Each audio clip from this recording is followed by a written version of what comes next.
വറഹ്മത്തുള്ളാഹി വബറകാതുഹു. അൽഹംദുലില്ലാ വസ്സലാത്തു വസ്സലാമു അലാ അഷ്റഫി റസൂലില്ലാഹി വഅലാ ആലിഹി വഅസ്ഹാബിഹിൽ ഫായിസീന ബിറളില്ലാഹ്. സ്നേഹാദരണീയനായ നമ്മുടെ ഈ ചടങ്ങിൻ്റെ അധ്യക്ഷൻ പ്രിയപ്പെട്ട അബ്ദുൽ മജീദ് മണ്ണിശ്ശേരി, സ്വാഗത പ്രഭാഷണം നിർവഹിച്ച മുഹമ്മദ് ഫൈസൽ ഹുദവി, നമ്മുടെ ഈ പരിപാടിയിൽ സംബന്ധിച്ചുകൊണ്ട് ആശംസാ പ്രഭാഷണം നിർവഹിച്ച റിയാസുദ്ദീൻ, അതുപോലെ തന്നെ ഷാനിബ് ഹുദവി, ഇസ്മയിൽ, നാസർ കെ അക്ബർ, അതുപോലെ തന്നെ നമ്മുടെ ഈ പരിപാടിയിൽ സംബന്ധിച്ചുകൊണ്ടിരിക്കുന്ന പ്രിയപ്പെട്ട അതിഥികൾ, സ്ഥാപനത്തിൻ്റെ ട്രസ്റ്റ് ഭാരവാഹികൾ, അധ്യാപകർ, അനധ്യാപകർ, അതോടൊപ്പം തന്നെ നമ്മുടെ പ്രിയപ്പെട്ട രക്ഷിതാക്കൾ, ഇവിടുത്തെ ബഹുമാന്യരായ അധ്യാപികമാരും അധ്യാപകന്മാരും അടങ്ങുന്ന ഈ സ്ഥാപനത്തിൻ്റെ സന്തതികളടക്കമുള്ള ഈ സദസ്സിലെ സഹോദര സഹോദരിമാരെ, ഞാൻ ആമുഖങ്ങളൊന്നും ദീർഘിപ്പിക്കുന്നില്ല. വെള്ളിയാഴ്ചയാണ്, എല്ലാവർക്കും തിരക്കുണ്ടാകും. ഇവിടെ നല്ല ഒരു കർമ്മമാണ് നേരത്തെ നിർവഹിക്കപ്പെട്ടത്. ബഹുമാനപ്പെട്ട തങ്ങളവറുകൾ നമ്മുടെ റെസിഡൻഷ്യൽ സ്ഥാപനത്തിനുള്ള തറക്കല്ലിട്ട് സ്ഥാപനത്തിൻ്റെ വളർച്ചയിൽ പുതിയൊരു നാഴികക്കല്ല് പണിതിരിക്കുകയാണ്. അത് നല്ല രീതിയിൽ പൂർത്തീകരിക്കാൻ അള്ളാഹു തൗഫീക്ക് നൽകട്ടെ എന്ന ആമുഖമായി പ്രാർത്ഥിക്കുന്നു. ഒരു വിദ്യാഭ്യാസ സ്ഥാപനത്തിൽ അതിൻ്റെ ലക്ഷ്യങ്ങളിൽ പ്രധാനപ്പെട്ട ചില കാര്യങ്ങളിൽ നമ്മുടെ അധ്യാപകർക്കും വിദ്യാർത്ഥികൾക്കും അതുപോലെ തന്നെ നമ്മുടെ രക്ഷിതാക്കൾക്കും വലിയ പങ്കുണ്ട്. അതിനെക്കുറിച്ച് ചില കാര്യങ്ങൾ ഈ സദസ്സിനോട് സൂചിപ്പിക്കുക എന്നാണ് എന്നോട് നിർദ്ദേശിച്ചിരിക്കുന്നത്. അധ്യാപകൻ്റെ പങ്ക് വഹിക്കുന്നു, രക്ഷിതാവിൻ്റെ പങ്ക് വഹിക്കുന്നു. ഇത് രണ്ടിനും ഇടയ്ക്ക് കുട്ടികൾ ഈ വിദ്യക്ക് പാകപ്പെടുന്നു. യഥാർത്ഥത്തിൽ അധ്യാപകൻ, വിദ്യാർത്ഥി, രക്ഷിതാവ്, കരിക്കുലം, ഭൗതിക സൗകര്യം, മാനേജ്മെൻറ്റ്, ഇങ്ങനെ ഏതാണ്ട് ഒരു 6 ഘടകങ്ങൾ കൂടിച്ചേർന്നതാണ് യഥാർത്ഥത്തിൽ ഒരു വിദ്യാലയത്തിൻ്റെ പ്രയാണത്തിലെ പ്രധാന ഘടകങ്ങൾ. ഈ 6 ഘടകങ്ങളിൽ സിലബസ് എന്ന് പറയുന്നത് നമ്മൾ തിരഞ്ഞെടുക്കുന്ന ഏറ്റവും നല്ല കോഴ്സ്, അത് നിർവഹിക്കേണ്ടത് നമ്മുടെ മാനേജ്മെൻറ്റാണ്. മാനേജ്മെൻറ്റ് കാഴ്ചപ്പാടുള്ളവരാണെങ്കിൽ കാലഘട്ടത്തിനനുസൃതമായ നല്ല കോഴ്സുകൾ തിരഞ്ഞെടുത്ത് കൊണ്ടുവരും. ഈ കോഴ്സുകളെക്കുറിച്ചുള്ളൊരു അവബോധം ആദ്യം വേണ്ടത് രക്ഷിതാക്കൾക്കാണ്. രക്ഷിതാക്കളും അധ്യാപകരും കൂടിയാണ് കുട്ടികൾക്ക് ഈ കോഴ്സിനെ കുറിച്ച് പ്രേരണ നൽകേണ്ടത്. ഇന്ന കോഴ്സ് പഠിച്ചാൽ ഇന്നതിലേക്ക് പോകും എന്ന ഒരു കരിയർ ഗൈഡൻസ് അത് കുട്ടികൾക്ക് കൊടുക്കാൻ രക്ഷിതാക്കൾക്ക് കഴിയണം.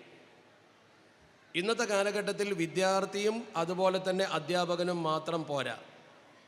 അധ്യാപകൻ്റെ ഏതാണ്ടൊരു ക്വാളിറ്റി നേടിയ രക്ഷിതാക്കൾക്ക് കുട്ടികളെ ഗൈഡ് ചെയ്യാൻ കഴിയുള്ളൂ. കുട്ടി പഠിക്കുന്ന വിദ്യാലയത്തെക്കുറിച്ചും കുട്ടിയുടെ കോഴ്സിനെക്കുറിച്ചും കൃത്യമായ അവബോധം രക്ഷിതാക്കൾക്കില്ലെങ്കിൽ ഈ വിദ്യാഭ്യാസ രംഗത്ത് അധ്യാപകർ മാത്രം അധ്വാനിച്ചതുകൊണ്ട് ഫലം കാണില്ല. അധ്യാപകൻ ശരിക്കും കുട്ടിയെ ഗൈഡ് ചെയ്യുമ്പോൾ അതിന് സപ്പോർട്ട് ചെയ്യേണ്ടതും എൻ്റെ കുട്ടി ഏത് കോഴ്സ് എടുക്കണമെന്ന് കുട്ടിയെ ബോധ്യപ്പെടുത്തി കൊടുക്കേണ്ടതും രക്ഷിതാവാണ്. എന്നാൽ ആ കുട്ടി ഏത് കോഴ്സിന് പാകപ്പെടുന്നവനാണ് എന്ന് പരിശോധിച്ചിട്ട് വേണം ആ കുട്ടിയെ ആ കോഴ്സിന് കൊണ്ടുവന്നാക്കാൻ. മാത്തമാറ്റിക്സിൽ കഴിവില്ലാത്തൊരു കുട്ടിയെ ആ ഭാഗത്തേക്ക് വിട്ടിട്ട് ഫലമില്ല. അതുപോലെ തന്നെ ഓരോ വിഷയത്തിലും കുട്ടിക്ക് എവിടെയാണ് താല്പര്യമെന്ന് നോക്കിയിട്ട് അതനുസരിച്ച്, അതാണ് കരിയർ ഗൈഡൻസ്. നമ്മൾ ഉദ്ദേശിച്ചിടത്ത് കുട്ടിയെ അടിച്ചേൽപ്പിക്കുകയല്ല ചെയ്യുക, കുട്ടിക്ക് താല്പര്യമുള്ളിടത്തേക്ക് കുട്ടിയെ ഉയർത്തിക്കൊണ്ടുവരിക. That is motivation. അല്ലാതെ വന്നാൽ അതൊരു പീഡനമാകും. അതുപോലെ തന്നെ നമ്മുടെ കരിക്കുലം അത് നമ്മൾ തിരഞ്ഞെടുത്തു, ഭൗതിക സൗകര്യം മാനേജ്മെൻറ്റ് ഉണ്ടാക്കി, കുറവുകൾ രക്ഷിതാക്കൾ ചൂണ്ടിക്കാണിച്ചു.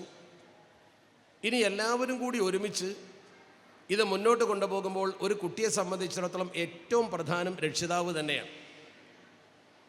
കാരണം നമ്മളെല്ലാവരും കൂടി ഇവിടെ ചെയ്യുന്നത് ഒരു കുട്ടിയുടെ മനസ്സിനെ പാകപ്പെടുത്തിയെടുക്കലാണ്. നിങ്ങൾക്ക് ഓർമ്മയുണ്ടോ എന്ന് എനിക്കറിയില്ല, നമ്മുടെ രാജ്യത്തെ പ്രസിഡൻ്റായിരുന്ന ബഹുമാനപ്പെട്ട രാഷ്ട്രപതി APJ അബുൽ കലാം, കുട്ടികളൊക്കെ ശ്രദ്ധിക്കണം, അദ്ദേഹം ഒരിക്കൽ ഇതുപോലൊരു സ്ഥാപനത്തിൽ ചെന്നു. ആ സ്ഥാപനത്തിലെ കുട്ടികളെ അദ്ദേഹം അഭിസംബോധന ചെയ്തു. അഭിസംബോധനയ്ക്ക് ശേഷം അദ്ദേഹം കുട്ടികൾക്കിടയിലേക്ക് ഇറങ്ങിയിട്ട് ഒരു ഇൻട്രാക്ഷന് സമയം കൊടുത്തു. അപ്പോൾ നിങ്ങളെപ്പോലത്തെ ഒരു കുട്ടി ഒരു വിദ്യാലയത്തിൽ നിന്ന് കുട്ടി ചോദിച്ചു. ശരിക്കതൊരു ബന്ധമുള്ള ചോദ്യമല്ലെങ്കിലും ഒരു കുസൃതി ചോദ്യമാണ് കുട്ടി ചോദിച്ചത്. ആ കുട്ടി നമ്മുടെ രാഷ്ട്രപതിയോട് ചോദിച്ചു. അദ്ദേഹം വിനയാന്വിതനായി ഇങ്ങനെ നിൽക്കുമ്പോൾ ഈ കുട്ടി അദ്ദേഹത്തോട് ചോദിച്ച ചോദ്യം, sir, what is the difference between A school master and A station master എന്ന് ചോദിച്ചു. ഒരു സ്കൂൾ മാസ്റ്ററും ഒരു സ്റ്റേഷൻ മാസ്റ്ററും തമ്മിലുള്ള ഡിഫറൻസ് എന്താണ്? നിങ്ങൾ ഇംഗ്ലീഷ് മീഡിയത്തിലെ കുട്ടികളാകുമ്പോൾ നിങ്ങൾക്ക് പരിഭാഷ വേണ്ടി വരില്ലല്ലോ. The question of the student was, what is the difference between A station master means railway station master and A school master. അദ്ദേഹം ആ ചോദ്യം ഒരു കുസൃതി ചോദ്യമായി കണ്ടില്ല. അദ്ദേഹം അത് ആ കുട്ടിയുടെ ഒരു ബ്രില്യൻസിൻ്റെ ഭാഗമായിട്ടാണ് കണ്ടത്.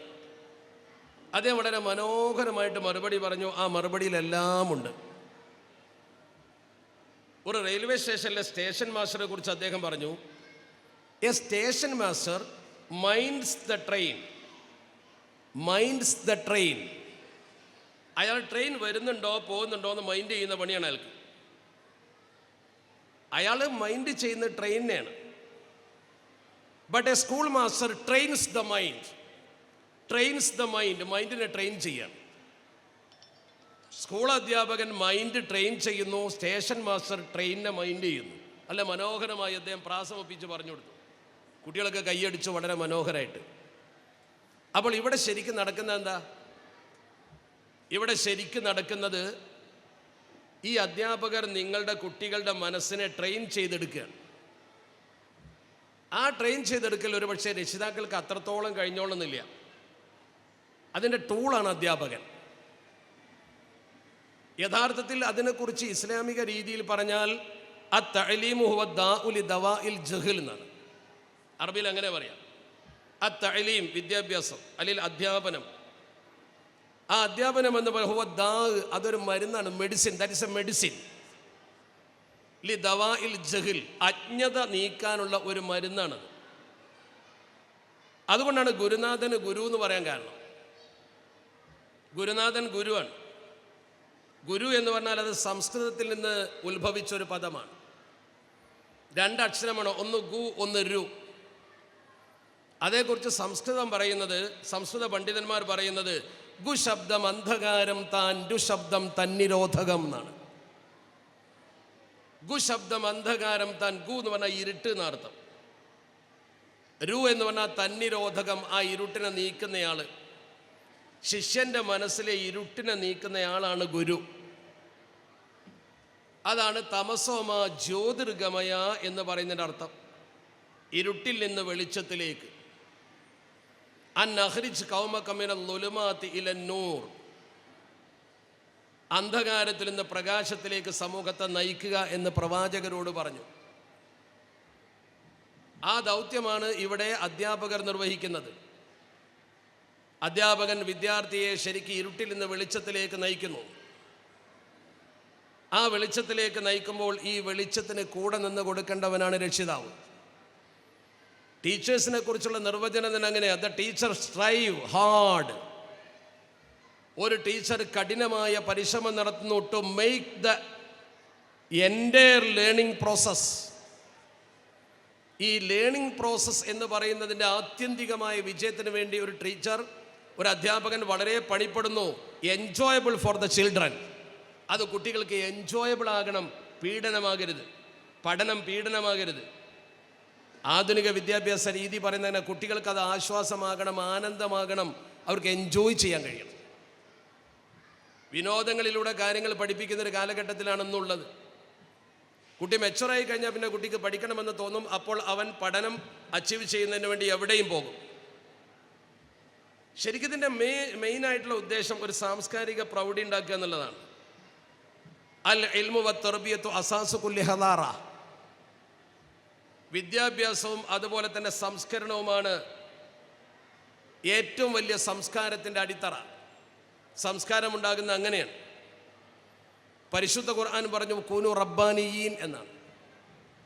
നിങ്ങളൊക്കെ കുട്ടികളെ തർബിയത്ത് ചെയ്യുക. തർബിയത്താണ് ശരിക്കും പഠിപ്പിക്കൽ. അപ്പോൾ നമ്മൾ അധ്യാപകർ എന്താണോ ഈ കുട്ടിക്ക് ഉണ്ടാക്കി കൊടുക്കുന്നത് അതെന്താണെന്ന് നമ്മൾ അറിയണം. ഒരു കുട്ടി എന്താകണം എന്ന് രക്ഷിതാവ് അറിയണം. രക്ഷിതാക്കളോടാണ് ഞാൻ പറയുന്നത്. ആധുനിക വിദ്യാഭ്യാസ ശാസ്ത്രം ഇപ്പോൾ UN ഒക്കെ വളരെ മനോഹരമായി യുനെസ്കോയുടെ കീഴിൽ വിദ്യാഭ്യാസ പരിപോഷണത്തിൻ്റെ പ്രവർത്തനങ്ങൾ നടത്തിയിട്ട് അവരുടെ മുമ്പിൽ വരുന്നൊരു കുട്ടിക്ക് 10 ഗുണങ്ങൾ ഉണ്ടാക്കി കൊടുക്കണമെന്ന് പറയുന്നുണ്ട്. 10 ഗുണങ്ങൾ, 10 ക്യാരക്ടേഴ്സ്. ഈ 10 ഗുണങ്ങൾ നമ്മുടെ കുട്ടിക്ക് ഉണ്ടാക്കി കൊടുക്കേണ്ടത് അധ്യാപകർ മാത്രമല്ല, 2 കൂട്ടരും കൂടിയിട്ടാണ്. അധ്യാപകൻ മാത്രം വിചാരിച്ചാൽ നടക്കൂല, രക്ഷിതാവും കൂടി വിചാരിക്കണം. 2 കൂട്ടരും വിചാരിക്കുമ്പോൾ കുട്ടി അതിനനുസരിച്ച് ഓടും. ഒരു ഓട്ടോറിക്ഷ കണ്ടിട്ടില്ലേ നിങ്ങൾ? ആ ഓട്ടോറിക്ഷയുടെ 2 ടയറുകൾ ചലിക്കുമ്പോൾ മുന്നിലെ ടയർ ചലിക്കും. ആ 2 ടയറും വ്യത്യസ്ത രീതിയിൽ ചലിച്ചാൽ ഓട്ടോ മുന്നോട്ട് പോകില്ല.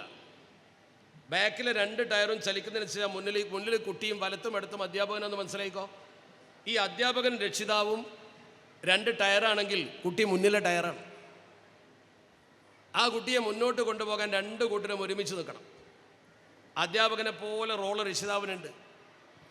കലാലയത്തിൻ്റെ ഗേറ്റ് കടത്തി കുട്ടിയെ വിട്ട് തിരിച്ചു പോയാൽ പോരാ, ഇവിടെ എന്ത് നടക്കുന്നു എന്നറിയണം, കുട്ടി വീട്ടിൽ ചെന്നിട്ട് എന്ത് ചെയ്യുന്നു എന്നും അറിയണം.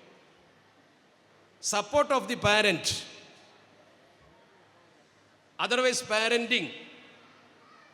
പാരൻറ്റിൻ്റെ ഒരു സപ്പോർട്ട്, അത് വിദ്യാഭ്യാസത്തിൽ വെരി ഇമ്പോർട്ടൻ്റ് എന്നാണ് പറയുന്നത്, വളരെ പ്രധാനമാണ്. നല്ല റെപ്യൂട്ടഡ് സ്ഥാപനത്തിൽ കുട്ടിയെ കൊണ്ട് ചെന്നാക്കിയാൽ മാത്രം പോരാ, രക്ഷിതാവിൻ്റെ നിരീക്ഷണവും പ്രവർത്തനവും വേണം. എന്ന് പറഞ്ഞാൽ കുട്ടിയെ അനങ്ങാൻ സമ്മതിക്കാതിരിക്കലല്ല. അത് ഞാൻ പറയാം. എന്താണ് ഈ 10 ക്യാരക്ടേഴ്സ്? UN ഒക്കെ പറയുന്ന, അന്താരാഷ്ട്ര സഭയൊക്കെ പറയുന്ന എന്താ? അതിൽ ഒന്നാമത്തേത് ബിഹേവിയറാണ്. നമ്മുടെ കുട്ടി നല്ല സ്വഭാവമുള്ളവനാകണം. ഒന്നാമതായി ഒരു കുട്ടിക്ക് വിദ്യാഭ്യാസത്തിലൂടെ കിട്ടുന്നത് ബിഹേവിയറാണ്. ഇന്ന് ലോകത്ത് ബിഹേവിയർ സൈക്കോളജി ഒരു പാഠവിഷയമാണ്. അപ്പം നമ്മുടെ കുട്ടിയുടെ സ്വഭാവം നന്നാക്കുക എന്നതാണ് വിദ്യാഭ്യാസത്തിൻ്റെ പരമപ്രധാനമായ ലക്ഷ്യം. ജോലി കിട്ടുക എന്നുള്ളതല്ല, അത് അടുത്ത ലക്ഷ്യം. ജോലി കിട്ടിയിട്ടും ഉയർന്ന സ്ഥാനത്തെത്തിയിട്ടും ഗുരുത്തം